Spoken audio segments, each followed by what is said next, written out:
Okay, let's unpack this. You're probably facing it, right? This flood of digital marketing data, Hmm. mountains of it staring back, promising amazing insights, but often, honestly, just delivering more confusion. Yeah, it's overwhelming. Understanding it is crucial. It's the key to connecting with your audience, but sometimes it feels like, I don't know, trying to solve a Rubik's Cube blindfolded.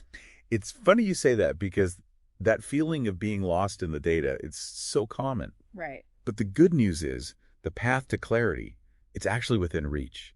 We've got this fantastic resource today, a document called 39 Marketing Metrics. Okay. And if we approach it right, it becomes less daunting and more like a decoder ring for your marketing. Exactly. A decoder ring. That's perfect. Think of this deep dive as us basically handing you that ring. Yeah. We've gone through this document, sifted through it to pull out the really crucial stuff so you don't have to get bogged down. We've done the heavy lifting. Our mission here is pretty straightforward.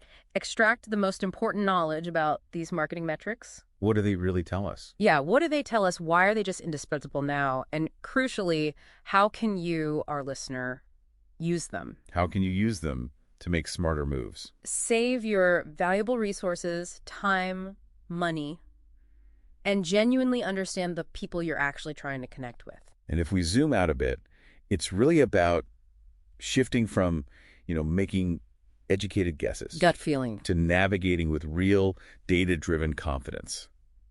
And to make this journey a bit clearer, we're going to focus on three main buckets, three categories of metrics. Okay, what are they? Awareness, basically, are people even noticing us? Engagement, are they interacting? Are they leaning in? And action, are efforts actually driving results? Awareness, engagement, action. Got it. So let's just get straight to it. Why is this whole business of measuring our marketing, why is it so critical? It's not just about collecting numbers for the sake of it, is it? Oh, absolutely not. Not anymore. Look, in today's digital world, it's hyper-competitive. Successful marketing has really shifted. Well, creativity is still vital, obviously. The art. But now it's deeply intertwined with the precision of data, with insightful analysis. The science. The art and the science. Exactly. Think of it like this. The art informs what we create, but the science tells us what actually resonates, what connects, and importantly, what delivers results.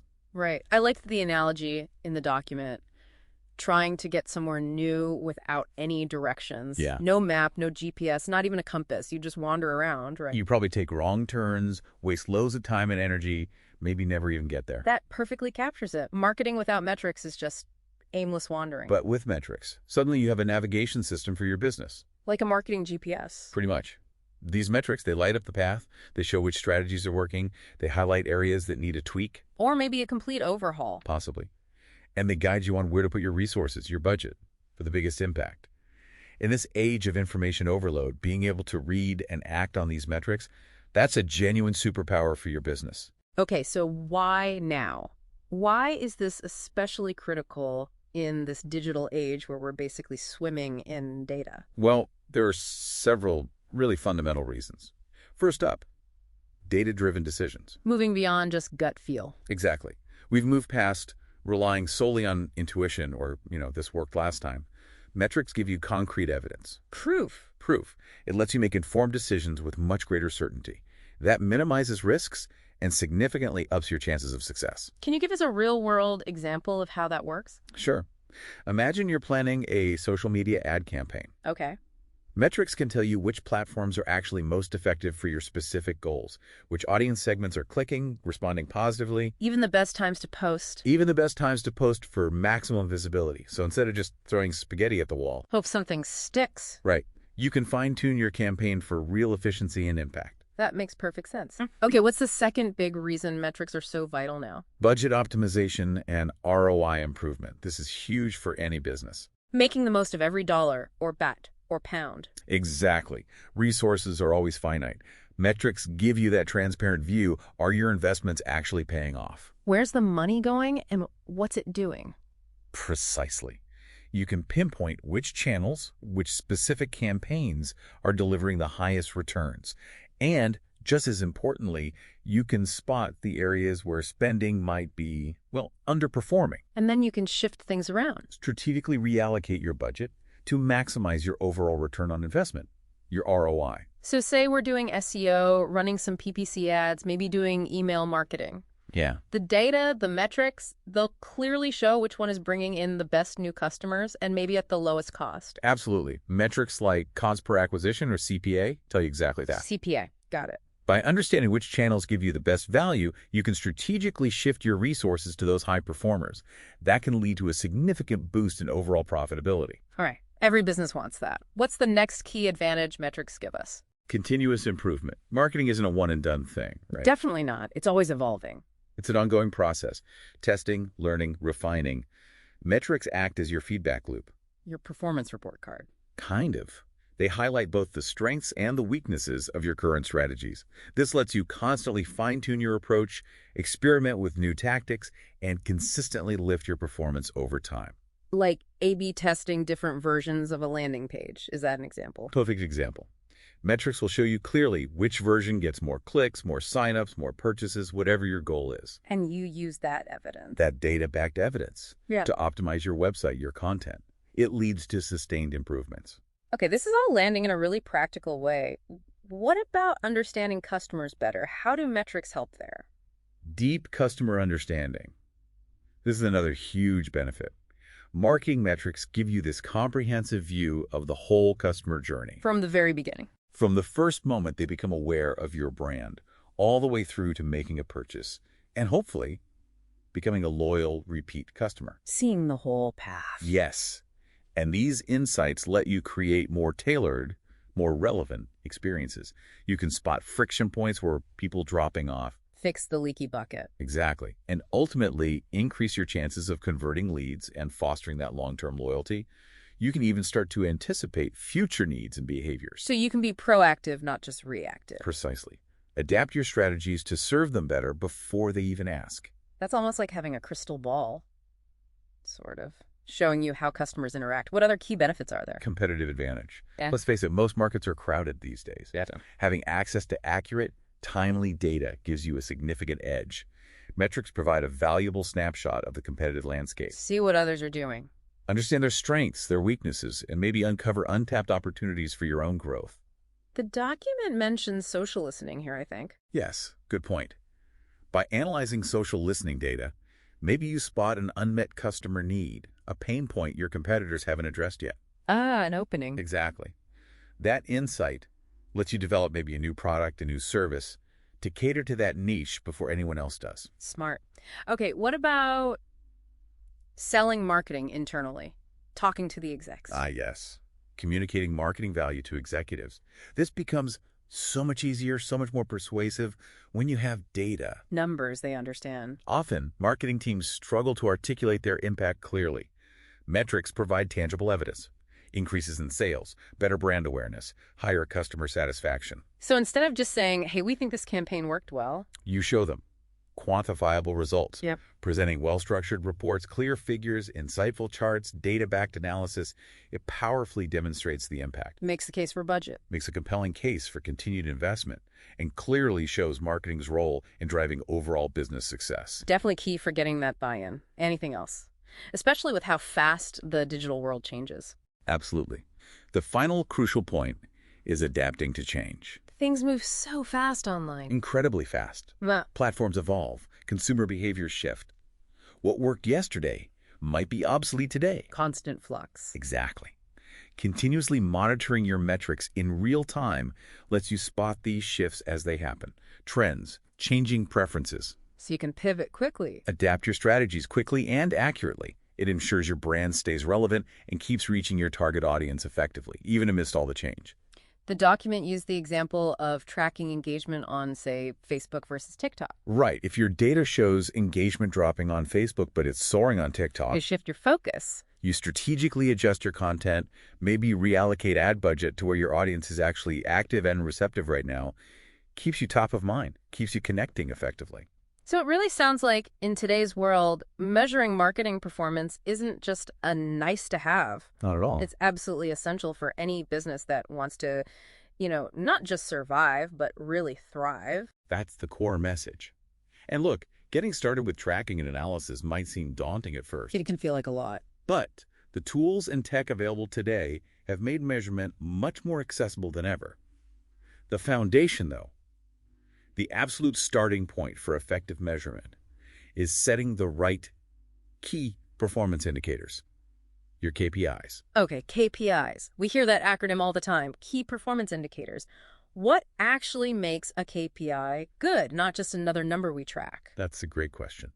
A good KPI is essentially a carefully chosen, measurable indicator that directly reflects your progress toward a specific goal. A specific goal. A specific marketing or business objective. It's not just any metric. It's one that provides real insight, helps you evaluate your strategies, and ultimately guides you towards achieving your big picture business goals. So it needs purpose. Exactly.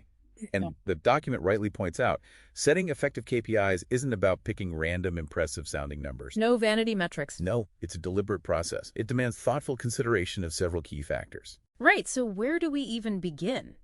How do we define these crucial KPIs for our marketing?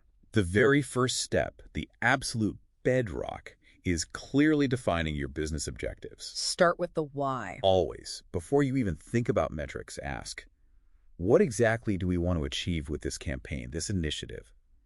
Your overall business goals are the compass. They guide you in picking the most relevant KPIs. So different goals mean different KPIs. Precisely.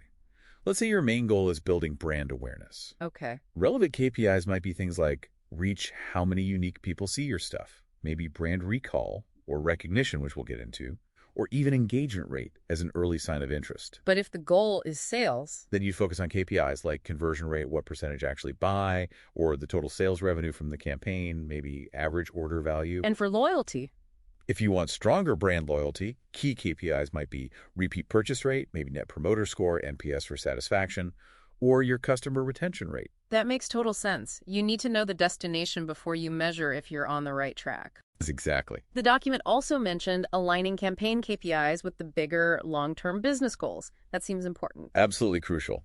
Your KPIs for one campaign shouldn't live in a vacuum. They need to connect.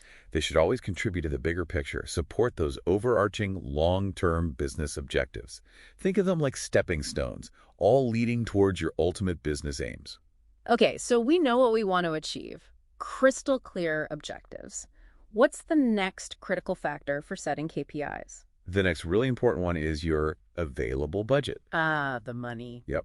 Your financial resources directly influence what you can realistically achieve in a campaign, and consequently, the types of KPIs that are relevant and actually attainable for you. So a smaller budget probably means setting more conservative KPIs, maybe focused on efficiency? Generally, yes. With a tighter budget, you might need to prioritize KPIs closely linked to efficient spending, showing a clear return. Things like return on investment, ROI, return on ad spend, ROAS, especially for paid ads, or your cost per acquisition, CPA. These help ensure you're squeezing maximum value from every marketing dollar. Getting the most bang for your buck. Exactly. And if you have a larger budget, does that change the game? It can.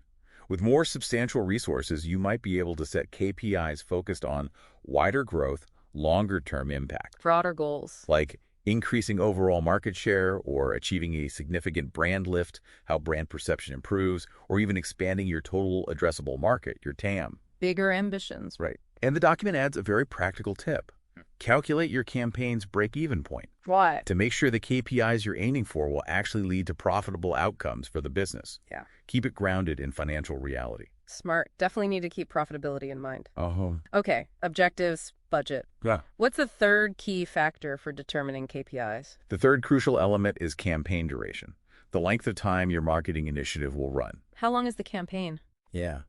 The time frame significantly impacts the results you can realistically expect, and therefore the most appropriate KPIs to focus on.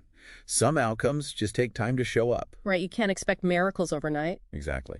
Others can be tracked more immediately. So a short-term campaign versus a longer one, different KPI priorities. Absolutely. For shorter campaigns, maybe 1 to 3 months. A quick burst. You'll typically concentrate on KPIs showing immediate results. Click-through rate, CTR on ads, engagement rate on social content, maybe the number of leads generated. Quick wins. Right. For longer campaigns, say 6 months or more, The long haul. you'll want to include KPIs reflecting sustained impact. Things like customer lifetime value, CLV, overall brand equity, maybe your market position. And the document suggested setting milestones for those longer ones. Wisely so. Setting interim milestones helps you track progress, make necessary adjustments along the way, keeps you on course. That makes a lot of sense. You wouldn't expect a huge shift in brand equity after just a few weeks. So how do these three factors, objectives, budget, duration, come together? Can you give us a practical example? Sure. The document uses a good one. Imagine a new cosmetics brand. Okay, starting out. Their goals are twofold. First, build brand awareness in their target market, and second, drive sales growth. Awareness, then sales. Common goals. Very. But they're operating with a limited budget, and they want to see tangible results within a 3-month campaign timeframe. Limited budget, short time frame. Got it. So in this scenario, what KPIs might be suitable? Well, maybe reach how many people are they making aware. Engagement rate on social gauging initial interest. Website traffic. Website traffic to product pages, definitely. That's a step toward sales. Then the actual conversion rate, what percentage buys. And crucially, cost per acquisition, making sure they acquire customers within that limited budget. So those specific KPIs, they directly link to the goals of awareness and sales, they seem measurable and realistic given the budget, and they fit the 3-month timeline. Precisely. Setting effective KPIs is all about finding that balance. Be ambitious, yes, but also realistic. Grounded in reality. Always keep your objectives, your budget, and your timeline firmly in mind. It's the essential starting point for that continuous journey of learning, optimizing, and improving all your marketing. Okay, solid foundation laid. We get why metrics are vital, how to set the right KPIs. Now let's dive into those 3 main categories we mentioned. Starting with awareness metrics. Right. Why is building awareness so critical, especially now with so much noise out there? In today's world, consumers are just constantly bombarded, endless messages, ads from countless brands. Information overload. Totally. So establishing strong brand awareness is absolutely the crucial first step. It's the starting point for building any meaningful relationship with potential customers. It's like you have to introduce yourself before you can have a conversation, right? Exactly that. Awareness metrics give us essential insights into how well our brand is positioned in the minds of consumers. Where do we stand? Exactly. They're vital for developing effective strategies and for accurately measuring the impact of our advertising and promotions. It's not just about are more people recognizing us. There's more to it. It's also about understanding their perceptions. How do they see our brand? How do we stack up against competitors? How effectively is our message actually cutting through all that noise? That information then helps refine things. It becomes the foundation for refining your communication, strengthening your overall branding for greater impact. Okay, so what are some of these key awareness metrics, the ones that paint that picture of how well we're getting noticed? There are several really important ones. First, let's talk brand recall. Recall, what is that exactly? This measures if consumers can spontaneously remember your brand without any prompts or cues. Unaided recall. Right. If I asked you to name some brands of, say, athletic shoes, which ones pop into your head first? Strong recall means your brand is prominent in their long-term memory. Very valuable. And how do we actually calculate brand recall? How's it measured? Typically, it's the number of people who name your brand, unprompted, total number surveyed, times 100 for a percentage. Okay. So survey 1,000 people, 250, recall your brand without help. Your brand recall is 250, 1,125%. Okay, straightforward enough for unaided memory. Right. What's another key awareness metric? Next up is brand recognition. This is slightly different. How so? It measures if consumers can correctly identify your brand when they are given a cue, like seeing your logo or hearing your brand name. Aided recognition. Exactly. It helps determine how memorable your visual identity, your brand name is. And the calculation for that. Similar structure. Yeah. Number who recognize your brand when prompted, total surveyed, 100. Show your logo to 1,000 people, 600 identify it correctly. Yeah. Your brand recognition is 600, 1,000. 100 over ice, 60%. Got it. Recall versus recognition. What's next? Then we have share of voice, often abbreviated as SOV. Share of voice, heard that one. This measures your brand's slice of the pie, essentially. What proportion of all online conversations and mentions in your industry does your brand account for compared to competitors? How loud are we compared to others? Pretty much. It gives insight into your brand's presence, its visibility online, helps spot opportunities to increase your reach and influence. And how do we calculate share of voice typically? Generally, it's number of your brand mentions, total mentions for all relevant brands in your category, 100. Say there are 10,000 total mentions in your industry online over a month. Your brand gets mentioned 2,000 times. Your share of voice is 2,000, 10,000, 100 equals 20%. Okay, so 20% of the conversation is about us. Gives you a sense of standing versus competitors. What's another significant awareness metric? Another really key one is top-of-mind awareness, TMA. Top of mind. Sounds important. It is. This measures the percentage of consumers who name your brand first when asked about a specific product category. The very first one they think of. Yes, it's a powerful indicator of brand leadership. Salience in the consumer's mind can significantly influence their initial choices when they're ready to buy. And the calculation for top of mind awareness. Number, who name your brand first. Total surveyed, 100. Ask 1,000 people to name a brand in your category. 300, mention yours first. Your top-of-mind awareness is 300 to 1,000. 100 equals 30%. Definitely a position you want to be in. Okay, what about more basic measures? Just how many eyeballs are seeing our stuff? Right, let's talk impressions. This is the total number of times your ad or content is displayed. Doesn't matter if someone actually saw it or clicked it. Just how many times it was served. Exactly. It gives a broad sense of potential reach, potential visibility. The calculation is just the total count. Your banner ad displayed 100,000 times. That's 100,000 impressions. Okay, raw potential views. But what about the actual number of people who saw it? Unique individuals. That's where reach comes in. Reach measures the total number of unique individuals exposed to your content or ad at least once in a given period. Counts each person only once. Only once, even if they saw it multiple times. This gives a more accurate picture of the actual audience size you're connecting with, the extent of your awareness potential. And calculation. Again, just the count of unique individuals. A social post reached 50,000 unique accounts. Your reach is 50,000. So impressions are usually higher than reach because one person might see the same ad several times. Exactly right. Then we have shares. This tracks how many times users actively share your content with their own networks. Passing it along. Yes, it's a valuable indicator of how engaging, how interesting your audience finds your content. Are they willing to amplify your message organically? Word of mouth, essentially. Kind of digital word of mouth. High shares means significant organic reach, expanding awareness beyond your direct followers. Calculation is just the total shares.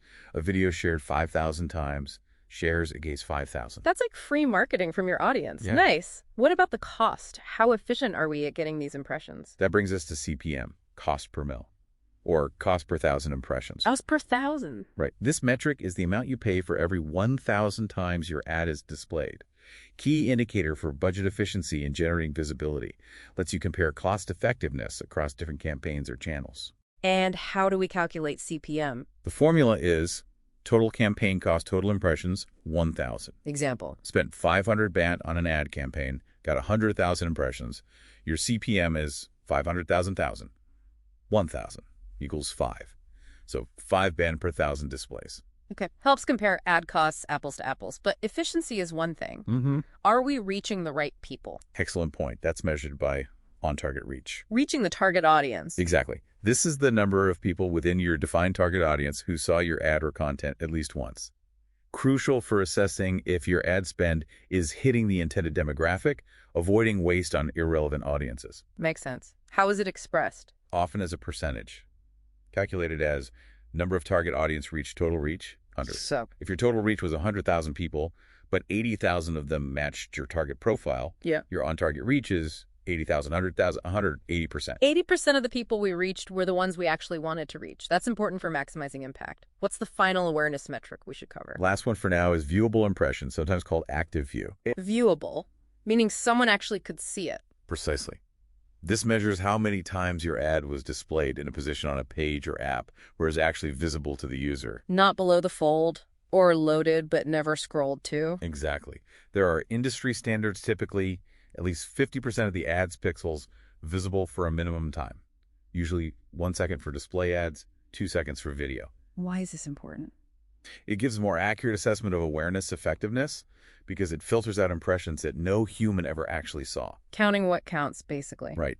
The viewable impression rate is number of viewable impressions, total impressions, 100. If you had 100,000 total impressions, but only 70,000 met the viewability standard, your rate is 70,000, 100,000. 100 equals 70%. Okay, wow. That's a comprehensive set of awareness metrics. Helps understand if we're getting seen, by whom, and if they could actually see it. How do we go about measuring these in the real world? What tools or techniques? The document outlines several key ones. Online surveys are a direct way platforms like Google Forms, SurveyMonkey ask specific questions to gauge recall and recognition. Just ask people. Yep. Then social listening tools, think BrandWatch, Mention. They're invaluable for tracking brand mentions across social media, online channels, measures share of voice, get sentiment insights too. Listening to the buzz. Exactly. Google Analytics is fundamental, of course. Measures website traffic, user behavior, shows how people find your brand online, contributes to understanding overall awareness. Those are pretty standard tools. Any more specialized options? Yes, definitely. Brand tracking software companies like YouGov Brand Index or Latana offer this. Provides more in-depth, continuous assessment of brand health, how perceptions change over time. Deeper dives. Right. For visual attention, eye tracking studies can analyze where people actually look when they see your ads or website. Helps optimize placement of logos, key messages. Seeing through their eyes, literally. Kind of. And finally, controlled exposure testing. Show ads to a specific group in a controlled setting, then test their recall and recognition directly. Gauges creative effectiveness. Lots of ways to measure. Okay, to make this really stick, can we look at some real-world examples? How have successful campaigns used these awareness metrics? Absolutely. The document has great case studies. Let's start with Nike's Dream Crazy campaign with Colin Kaepernick. Remember that? Oh yeah, it definitely made waves. Huge waves. Despite some initial controversy, it led to a significant 17% increase in Nike's brand awareness among their target group. Wow. They also saw a massive 135% surge in their share of voice on social media during the campaign. Huge jump in conversation share. Plus 5.2 million mentions, an estimated $163 million in earned media value, and a notable 31% increase in sales figures. So awareness and engagement translated to sales. Clearly shows how a bold campaign, even a debated one, can powerfully boost awareness, engagement, and ultimately the bottom line. Remarkable numbers. What's another good example? Spotify's annual Wrapped campaign. Everyone talks about that. Yeah, people love sharing those. Exactly. In 2020 alone, 60 million users shared their personalized Wrapped stories. That was a 21% increase in sharing from the year before. Massive user-generated awareness. Totally. On release day, Spotify's brand mentions spiked an incredible 1,300%. They saw a 21% increase in new app downloads in the first week, and a 15% increase in top-of-mind awareness among music streamers. Brilliant. Leverages personal data for massive sharing and awareness. It brilliantly shows how an engaging, shareable initiative amplifies awareness and attracts new users. Great example. What other cases illustrate this? How about Airbnb's Made Possible by Hosts campaign from 2021, focused on their host community? Highlighting the people behind the stays. Right. That resulted in a 14% increase in brand recall, a 7% lift in consideration for future bookings, 17% improvement in positive brand sentiment, Positive vibes. a 24% surge in website traffic, and a remarkable 30% increase in new host signups compared to the previous year. So it boosted awareness and a key business goal, getting more hosts. Shows how a targeted campaign can enhance recognition, improve perception, and directly drive core objectives. Really highlights storytelling's power. Maybe one or two more quick examples. Sure. Dove's Real Beauty Sketches campaign from 2013. Hugely impactful. That one was everywhere. Over 114 million video views in the first month, 3.74 million shares globally, over 4 billion earned media impressions. Just massive numbers. And beyond reach, a 30% increase in brand lift, perceived brand value, and a 17% increase in purchase intent among viewers.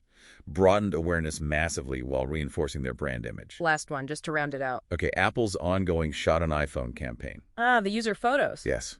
Over 23 million photos shared with the hashtag Shot on a Phone hashtag organically. Apple saw a 95% increase in brand engagement on Instagram. Huge engagement. And get this, 87% of consumers now believe the iPhone has the best camera on the market.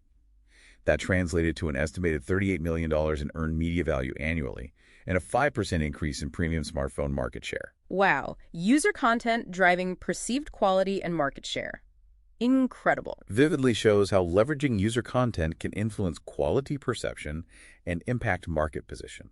These cases really hammer it home. Tracking and using awareness metrics strategically is vital for understanding your market position, improving strategies, and driving growth. Okay, so we know how to get noticed. Now let's shift to keeping that attention. Engagement metrics. Right. Step 2. Why are these so important in digital marketing? Engagement metrics are absolutely fundamental today. They directly measure the level of interaction, involvement, connection your audience has with your content, your brand online. It's more than just seeing it. It's about them actively doing something with it. Precisely. High engagement rates. That's a strong sign your audience isn't just aware, they're genuinely interested. They care about what you're sharing. Exactly. Yep. Interested in the info, the stories, the experience. This active involvement often signals a deeper emotional connection. Which leads to Stronger brand loyalty, positive influence on future purchases. Plus, engagement metrics give invaluable feedback on what content resonates most, lets you refine strategies, create more compelling experiences. Okay, so what are the key engagement metrics we should be watching to see how people are interacting? Let's start with the basics. Likes, simple clicks on the like button or similar reactions. A thumbs up, the heart. Right. Seems basic, but it's a fundamental indicator of general popularity, initial acceptance. Quick gauge of what's resonating. And maybe not the whole story. Definitely not. Need to analyze likes alongside other deeper metrics. Copulation is just the total count of likes. Okay, initial pulse check. What's next? A bit deeper. Comments. The total number of opinions, reactions, discussions users start in response to your content. People taking the time to type something out. Exactly. Signifies deeper, more active engagement than a like. Requires time, effort, thought. Plus, it fosters conversation around your brand. And gives you direct feedback. Rich, qualitative feedback. Feelings, thoughts, questions about your content or brand. Calculation is just counting the comments. Comments show engagement and give context. Good. What else? Followers. The total users who subscribe to or follow your brand's account or page Building your audience? indicates growth of your audience base, the overall popularity and perceived value of your online presence. Consistent, healthy growth suggests your content strategy is working, attracting, and retaining people. Measurement is just a follower count. Got it. Sense of audience growth. What about metrics for more interactive stuff? Ads people can play with. Ah, yes. That's where rich media metrics come in, specifically the engagement rate for interactive ads. Ads with polls, quizzes, things like that. Exactly. This measures the interaction with those features. Calculation is total interactions with the ad, total ad impressions, 100. Example. An interactive banner gets 5,000 interactions from 100,000 impressions. Engagement rate is 5,000 to 100,000, 105%. Okay, measures how much people play with those dynamic ads. What about video? That's huge now. Crucial. For paid video ads, CPV, cost per view, is key. Cost per view. The cost you incur for each individual view of your video ad helps evaluate the efficiency of your video ad spend in generating engagement. How's it calculated? Total cost of video ad campaign. Total valid video views. Spend 1,000 BAT, get 10,000 views. Your CPV is 1,000, 10,000. 10,000 equals 0.1 BAT per view. Helps track cost effectiveness of video views. What else tells us about video engagement? Are people actually watching? That's video duration or average watch time. Key metric. How long they stick around? Measures the average time viewers spend watching your video. Longer average watch time indicates higher interest, suggests the video is capturing and retaining attention. How's that calculated? Total accumulated watch time. Total video plays. If a 2-minute video has an average watch time of 1.5 minutes, that's pretty good. Suggests viewers are interested, watching most of it. Makes sense. If they bail after 10 seconds, not so engaging. Okay, what about measuring overall engagement across all types of content, a combined view? That's where interaction rate is useful, gives a more holistic view. How? It considers various interactions, likes, comments, shares, clicks, relative to the number of people reached. Combines different actions. Right. Calculation. Total interactions on a piece of content. Total reach of that content, 100. Give me an example. Post first reaches 10,000 people, gets 500 total interactions, likes plus comments plus shares. Interaction rate is 500, 10,000, 100 equals 5%. So 5% of the people who saw it interacted in some way. Gives a broader picture. Okay, back to paid ads for a sec.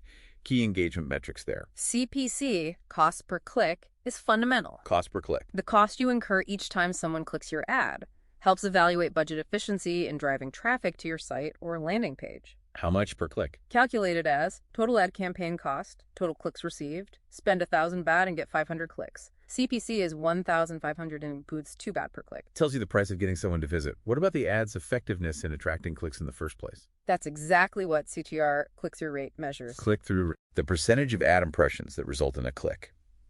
Key indicator of how effective your ad copy, visuals, call to action are. at grabbing attention and motivating that next step. Is the ad compelling? Basically, high CTR suggests your ad is relevant, appealing to viewers.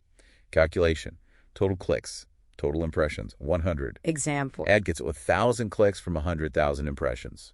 CTR is 1,000, 100,000. 100 equals 1%. So higher CTR means the ad's doing a better job capturing attention, encouraging that click.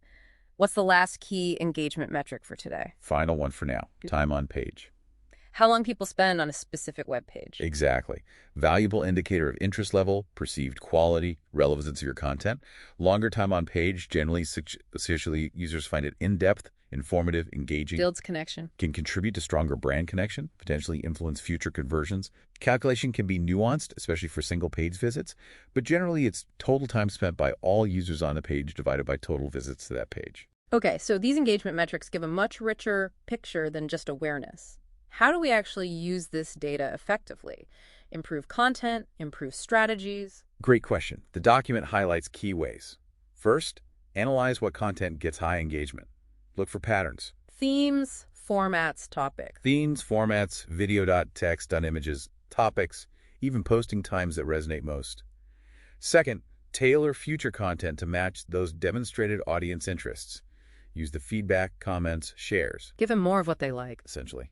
Third, implement continuous testing. A/B test elements, headlines, visuals, calls to action. Use engagement metrics to see what performs best. Optimize constant. Fourth, optimize ad budget allocation.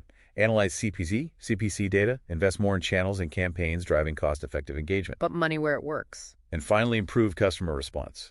Monitor and respond to comments, address inquiries effectively. Use those insights to inform future content and service improvements, build relationships. Really actionable stuff. Can we see this in action? Real-world examples of campaigns succeeding through focus on engagement metrics. Absolutely. Let's start with Starbucks' Unicorn Frappuccino campaign back in 2017. Remember that crazy-looking drink? Oh, yeah, the pink and blue thing. It was all over Instagram. Exactly. Designed to be incredibly shareable. Result: average 150,000 likes per Instagram post about it. Over 180,000 shares on Instagram in the first week alone. Wow. Average 10,000 comments per Facebook post. The hashtag Unicorn Frappuccino used over 1.3 million times on Instagram. Insane numbers. Achieved a 7.5% engagement rate on Facebook, way above their average. Got a 2% boost in Instagram followers. And the bottom line, a 3% increase in overall sales that quarter, plus massive brand buzz. Fantastic example. Creating an inherently engaging product, seeing it translate directly to sales and visibility. Another one. How about Netflix's campaign for Stranger Things Season 4 in 2022? Oh. Huge anticipation. Everyone was waiting for that. They strategically used engagement metrics. Instagram posts averaged 2 million likes each. The trailer on YouTube shared over 1 million times in the first 24 hours. Incredible velocity. Facebook post averaged 50,000 comments. Engagement rate on Twitter was 8.9%, way above average, and 73% of people who started the YouTube trailer watched it all the way through. High completion rate means high interest. Definitely. The hashtag Stranger Things 4 used over 5 million times on Twitter the first week. The result: record-breaking viewership. 286.79 million hours viewed on release day. Staggering.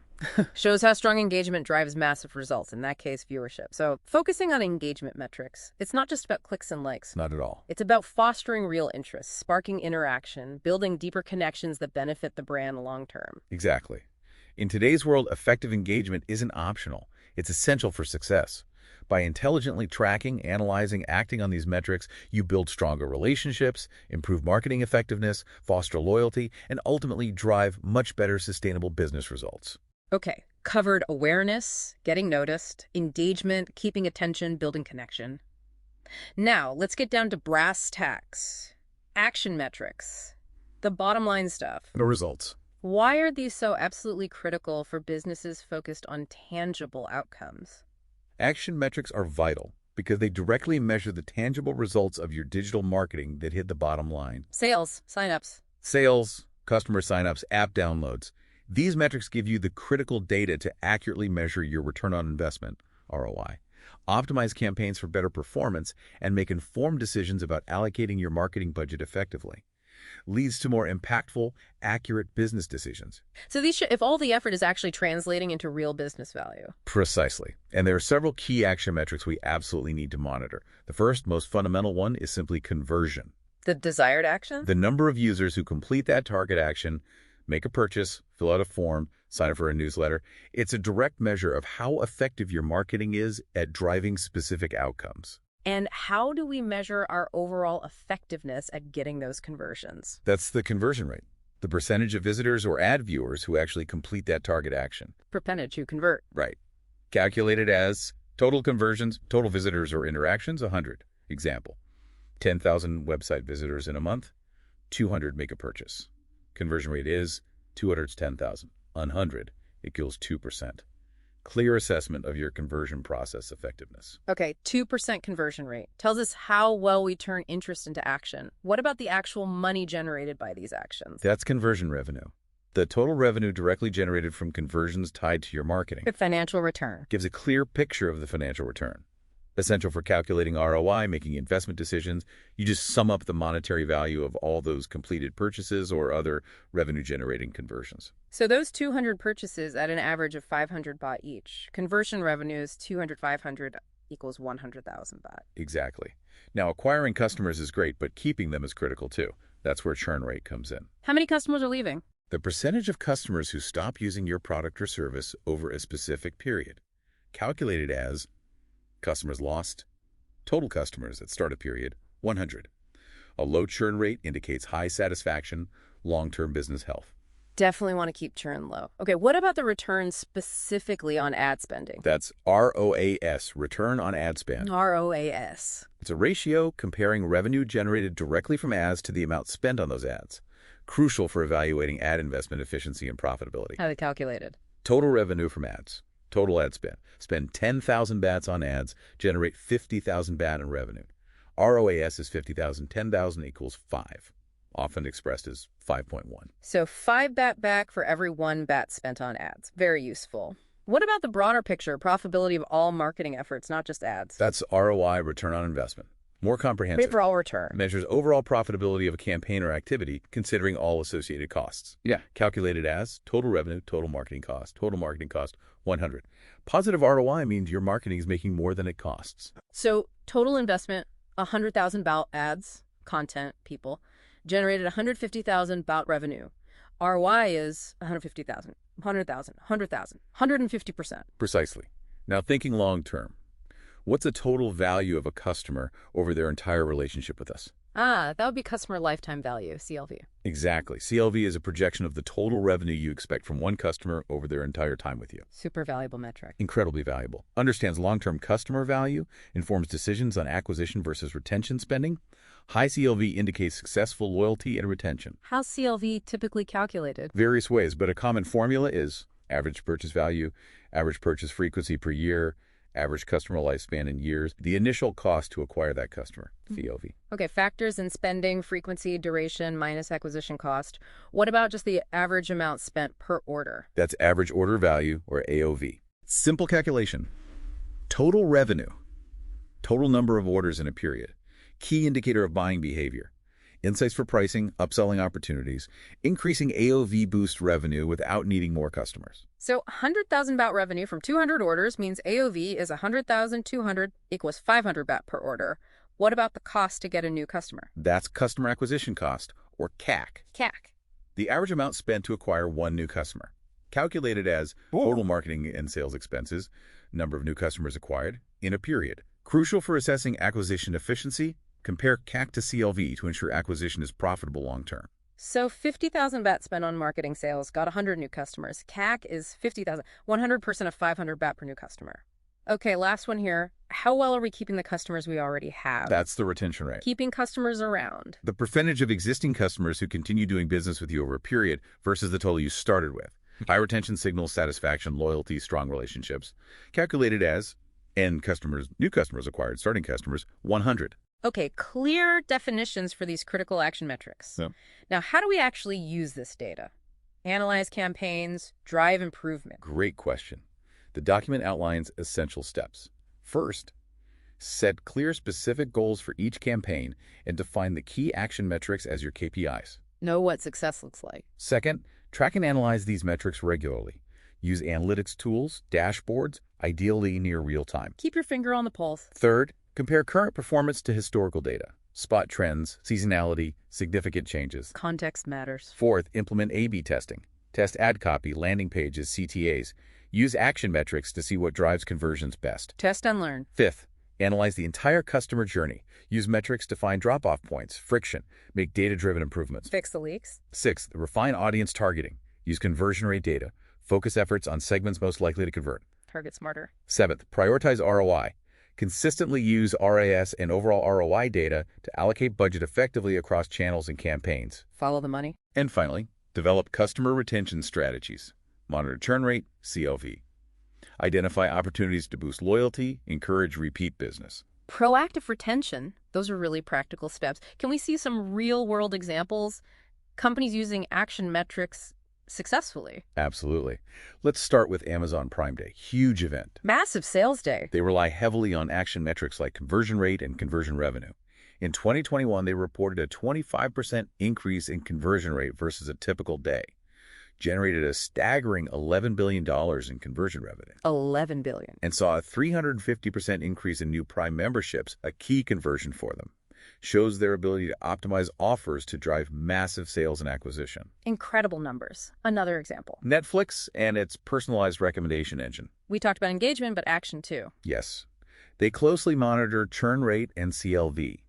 By constantly improving recommendations, they've significantly reduced churn, maybe 25% decrease reported, and increased average CLV, perhaps 30% or more. Keeping customers longer, making them more valuable. And they track conversion rate for free trials, reportedly up 35%.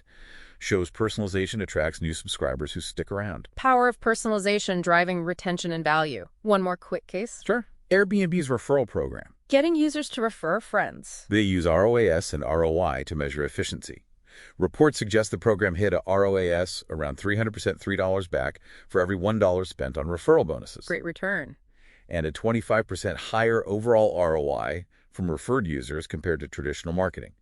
Plus, referred users had a significantly higher conversion rate, maybe 35% higher. Shows referrals can be incredibly efficient for growth and lower acquisition costs. Exactly. These cases really drive home how crucial tracking and using action metrics is for tangible improvements. Sales, retention, efficient investments. Okay, so we've covered awareness, engagement, and action metrics. How do we bring it all together? Use all this to develop effective, data-driven marketing strategies. Synthesizing everything. That's the essential final piece. As we've seen, all three categories, awareness, engagement, action, offer distinct but connected insights. Performance, consumer behavior. The whole picture. By skillfully analyzing and interpreting these metrics holistically, marketers gain a much deeper understanding. What's working, what's not, and why. Moving beyond just numbers to understanding. This knowledge empowers continuous refinement of strategies, better catering to audience needs, and ultimately generating higher, more sustainable business returns. So it's not just collecting data, it's actively analyzing and using the insights for strategic decisions. What are some key guidelines for selecting and using the right metrics effectively? The document gives excellent practical guidance. First, absolutely essential. Set clear, well-defined objectives for all marketing efforts. Start with the goal. Second, choose metrics that directly align with those goals. Awareness goal, focus on reach, impressions. Sales goal, focus on conversion rate, ROI. Makes sense, right? Logical connection. Third, adopt a holistic approach. Don't rely on one single metric in isolation. Look at a mix across awareness, engagement, action for a nuanced view. See the interplay. Fourth, set specific, measurable targets for each metric. Benchmarks to evaluate progress. Know what good looks like. Fifth, use appropriate analytics tools. Track, collect, report accurately and reliably. Right tools for the job. Sixth, always consider the business context. Industry, business size, stage, customer journey stage. Choose relevant metrics. Context is key. And finally, vital. Regular review and adjust your chosen metrics. As goals evolve, campaigns progress, the market shifts. Your metrics might need to adapt too. Stay flexible. Those are great guidelines. Now, how do we specifically weave these metrics into the day-to-day process of developing and running marketing strategies? Several concrete ways. First, as discussed, start with SMART goals. Specific, measurable, achievable, relevant, time-bound. Select corresponding metrics to track progress. Foundation first. Second, analyze your current situation. Evaluate existing strategies. Maybe do a SWOT analysis using metric data. Where are we now? Get your bearings. Third, deeply understand your target audiences. Use demographic, psychographic, and especially customer behavior metrics to refine segmentation, personalization. Know your audience inside out. Fourth, develop strategies based on insights. Use historical data, engagement metrics, satisfaction metrics to inform your strategic choices. Data-informed strategy. Fifth, allocate budget effectively. Use ROI, ROAS, CAC data to guide investment across channels and tactics. Smart spending. Sixth, choose marketing channels wisely. Analyze channel performance. Understand attribution. Where do we get the best results? Data-driven channel selection. Seventh, continuously optimize content and campaigns. Use content performance metrics, A/B test results, conversion funnel analysis. Always be improving. Never stop optimizing. Eighth, foster a culture of measurement and improvement. Diligently track KPIs, use real-time analytics, make timely adjustments. Make it part of the DNA. Data-driven culture. And finally, stay informed on competitors and market trends. Use benchmarking, predictive analytics to anticipate shifts and opportunities. Look outside as well as inside. So it's really this continuous cycle. Set objectives, use metrics to understand, develop informed strategies, execute, measure results, refine based on insights, over and over. Precisely. Ultimately, sustained marketing success shows up in the positive movement of your key metrics. Increased awareness. Higher engagement. Better conversion rates. More sales, rising CLV, falling CAC, stronger ROI. It all connects. It's all about embracing that data-driven mindset, committing to continuous improvement, and consistently striving to build strong, lasting customer relationships. So to really wrap this up then, it's incredibly clear. Marketing metrics aren't just numbers you collect. Absolutely not. They are seriously powerful tools that empower you to truly understand your audience on a much deeper level. Connect better. To strategically optimize your marketing for maximum impact, and ultimately to drive sustainable, profitable business growth in this dynamic digital age we're all navigating. And this deep dive, we really hope, has given you, our listener, a solid, practical foundation for getting a handle on these crucial marketing metrics, like the ones outlined in that 39 marketing metrics document we explored. Which leads us to maybe a final thought, something for you to consider. Which of these different metrics we discussed, which ones are perhaps most relevant, most impactful for your current business goals, your current challenges? Yeah, what matters most to you right now? We'd really encourage you to start actively exploring how can you implement effective tracking? How can you start doing insightful analysis of these key indicators to unlock your brand's full potential? Maybe take some time, look back at your recent marketing efforts through this new lens, see what valuable insights jump out. Absolutely. And, for those of you who found this dive into metrics really useful and are thinking about taking the next step, actually developing and optimizing your own digital strategies, putting it into practice. The document we referenced, 39 Marketing Metrics, it does mention resources like Our Greenfish and HubSpot. They could be potential avenues for, further exploration or professional help if you're looking to implement these principles more deeply. Just something to keep in mind if you're interested in taking these concepts further, putting them into even greater action in your own business, a possible next step.